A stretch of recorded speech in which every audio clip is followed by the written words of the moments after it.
কৃষ্ণা। ইন্দিরা একাদশী ব্রতের মাহাত্ম্য ও পাঠ শ্রবণ। মহারাজ যুধিষ্ঠির বললেন, হে মধুসূদন, আশ্বিন মাসের কৃষ্ণপক্ষা একাদশীর কি নাম তা কৃপা করে বলুন। সে কৃষ্ণ বললেন, হে রাজন, আশ্বিন মাসের একাদশী ইন্দিরা নামে পরিচিত। এই ব্রত প্রভাবে মহাপাপ বিনষ্ট হয়। এমনকি কর্ম বিপাকে যারা নিম্নজনে লাভ করেছেন সেই পূর্বপুরুষদেরও উত্তম গতি লাভ হয়। এই একাদশীর মাহাত্ম্য শোনা মাত্রই সামবেদীয় যজ্ঞ ফল প্রাপ্ত হওয়া যায়। হে রাজন, মাহিষ্মতি নগরে ইন্দ্রসেন নামে এক প্রসিদ্ধ রাজা ছিলেন। ধর্মবিধি অনুসারে রাজ্য পালনে তিনি বিশেষ খ্যাতিসম্পন্ন ছিলেন। তার বিপুল ধনসম্পত্তি ছিল। পুত্র পৌত্রাদি সহ তিনি সুখে রাজ্য পরিচালনা করতেন। বিষ্ণু ভক্তি পরায়ণ সেই রাজা নিরন্তর শ্রী গোবিন্দ নাম গানে মগ্ন থাকতেন। একদিন রাজা সুখে রাজসভায় বসে আছেন। এমন সময় দেবর্ষি নারদ স্বর্গ থেকে সেখানে এলেন। তাকে দর্শন করে রাজা হাত জোর করে উঠে দাঁড়ালেন। দণ্ডবৎ প্রণাম করে মুনিকে আসন, পাদ্য, অর্ঘ্য আদি ষোড়শ প্রচারে পূজা নিবেদন করলেন। তারপর বললেন, হে মুনিবর, আপনার দর্শন মাত্র আমার যাবতীয় যজ্ঞফল লাভ হয়েছে। এখন আপনার আগমনের কারণ জানিয়ে আমাকে কৃতার্থ করুন। দেবর্ষি নারদ বললেন, হে মহারাজ, অতি বিস্ময়কর এক কথা শ্রবণ করুন। আমি একসময় যমলোকে গিয়েছিলাম। সেখানে যমরাজের সভায় বহু পুণ্যকারী আপনার পিতাকে দেখলাম। ব্রত ভঙ্গ পাপে তাকে সেখানে যেতে হয়েছে। হে রাজন, আপনার পিতা যে সংবাদ প্রেরণ করেছেন আমি এখন তা আপনাকে বলছি। তিনি বললেন, হে ঋষিবর, মাহিষ্মতির ইন্দ্রসেন রাজা আমার পুত্র। তাকে বলবেন যে আমি বহু পুণ্য অনুষ্ঠান করলেও কোনো কারণবশত যমালয়ে আসতে বাধ্য হয়েছি।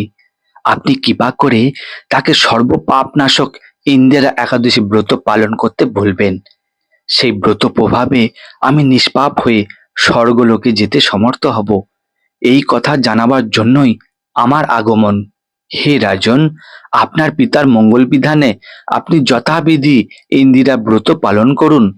রাজা জিজ্ঞাসা করলেন, হে দেবর্ষি, সেই ইন্দিরা ব্রতের বিধি কি? কোন তিথি বা কোন পক্ষে এই একাদশী ব্রত করা কর্তব্য তা কৃপা করে আমাকে বলুন।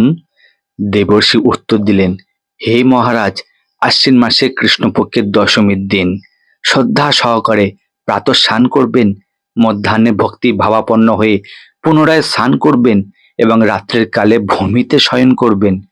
পরদিন একাদশীতে প্রাতঃকৃতাদি সমাপন করে নিরাহারে থাকবেন। ব্রতের নিয়মাবলী দৃঢ়ভাবে পালন করবেন। হে পুণ্ডরীকাক্ষ, হে অচ্যুত, এ শরণাগতের প্রতি কৃপা করুন। এইভাবে শ্রদ্ধা সহকারে শালগ্রাম পূজা করে পিতার উদ্দেশ্যে ব্রতের ফল অর্পণ করবেন। দ্বাদশীর দিন সকালে ভক্তি ভরে শ্রী গোবিন্দের পূজা করে ব্রাহ্মণ ভোজন করিয়ে অবশেষে নিজে মহাপ্রসাদ গ্রহণ করবেন। হে রাজন, বিধি অনুসারে শ্রীহরি এবং ভক্তদের অর্চন করলে আপনার পিতৃবর্গ মুক্তি লাভ করে শীঘ্রই বৈকুণ্ঠে গমন করবেন। রাজাকে এই উপদেশ দিয়ে দেবর্ষি নারদ প্রস্থান করলেন।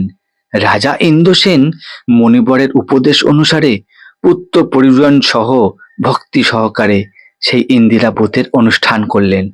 তখন দেবলোক থেকে পুষ্প বৃষ্টি হতে লাগলো এবং তার পিতাও বিষ্ণুলোকে গমন করলেন। তারপর রাজা ইন্দ্রসেন নিজ পুত্রকে রাজ্যভার অর্পণ করে নিজেও বিষ্ণুলোকে ফিরে গেলেন। এই ইন্দিরা একাদশীর মাহাত্ম্য পাঠ ও শ্রবণে মানুষ সকল পাপ মুক্ত হয়ে বিষ্ণুলোক প্রাপ্ত হয়। তাহলে আজকে জানলাম ইন্দিরা একাদশীর ব্রতের মাহাত্ম্য ও কথা। তো চলুন আমরা সুন্দরভাবে আজকের এই ইন্দিরা একাদশীর ব্রত খুব সুন্দরভাবে পালন করি। হরে কৃষ্ণা।